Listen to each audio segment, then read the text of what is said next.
here. Matt, when you had a chance to go back and kind of review the film, what were kind of the lapses early on, and what did you correct at halftime to make things so much better in second half? Yeah, first thing I thought, you look at the film and there's a distinct difference in just the edge we played with in the second half versus the first half. We were more aggressive. I called it probably more aggressive, honestly, in the second half as well. And so that was the biggest thing I noticed, and that's really what we addressed with players is you got to put 4 quarters together. And obviously as coaches, we're not absolved from that responsibility. We got to get up that edge to them so they come out of the locker room with it. I mean, it starts with us, obviously, and that was the biggest thing I saw. Going off of that, Zach mentioned that there was a lack of intensity coming out of the gate to sort of have that, 8 games in. How concerning is that?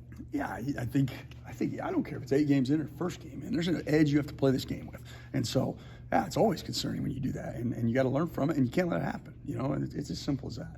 How do you coach that out of them? How do you get that out of them? Oh, if I had that answer right at the moment, I would have used it a while ago, right? We're just making sure. I mean, the first thing you do is you try to make sure you go through the leadership on the team, and you understand, hey, what can we do better? Okay, how can we do this better? And then show them, hey, this is the same play, the same call, whatever it may be. They did, we did. Here's us executing well. Here's us with edge, being successful. Here's us not with edge. And so hopefully, that gets through. But ultimately, it's our job to push the right buttons and find that. And so that's what we're working through. Your thoughts on Deontay Anderson and his play the past couple of weeks? I think he's improving. There's a play there. I honestly, I think it was in the second half. Ball goes down the line. He shuffle, squeeze, makes sure quarterback doesn't pull it, hands off, turns, accelerates, and launches his body, kind of like he did against Western Michigan on that 3rd or 4th down. And so he's definitely getting better. Bit of a learning experience for Bryce on that touchdown pass. What do you think you just got out of that? Yeah, those are things. Those ones I can live with a little bit. I mean, nobody wants to hear a defense coordinator say they can live with it, but that's just a fact. Man coverage, you're playing man coverage, and a guy goes up and makes a play. He makes a play. I mean, that's part of the risk of playing man coverage at times. And so I'm not going to beat Bryce up on that at all. He'll learn from it. He'll get better from it. Devin Leary, no stranger to you guys, 21. I know you faced him against NC State when they came here.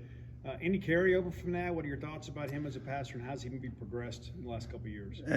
He's got an unbelievable arm. I mean, that's the part. I remember an NC State game, he threw that one shot. He didn't complete it, but, I mean, it sailed forever, it felt like. And then you watch him right now. So some of his incompletions are not missed throws. He throws it so hard, guys can't catch it at times. But, you look at what he did against Tennessee. I mean, he was on fire, and he's a great quarterback. He has mobility, which is always a fear, obviously.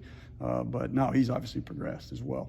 You guys were able to get a lot of pressure against Arkansas, not so much against Auburn. What do you kind of make of some of those inconsistencies up front there? Yeah, partly it goes on my shoulders. Probably not calling it aggressive enough, especially on that 2-minute drill.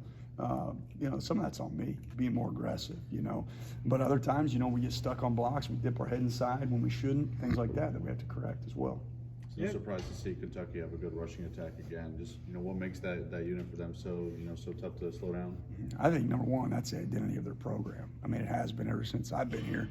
You guys been here a lot longer, but to me, that's Coach Stoops. That's that entire organization's philosophy: is be tough, be physical. Starts to run the football, and stop and run, and they do a great job of it. I think they're extremely well coached in the front offensively. They do a great job understanding movement, where it's coming from, where it's going, all that, and then their backs run extremely hard as well. And Liam Cohen's a guy, obviously, it's kind of been back and forth with those guys. I mean, what kind of maybe makes him different than the rest of the offensive play callers in this league? I think you see really a true pro feel to it. Formations, personnel groups, motions, cut splits, red zone specific routes. I mean, there's an NFL flavor to it, no question about it.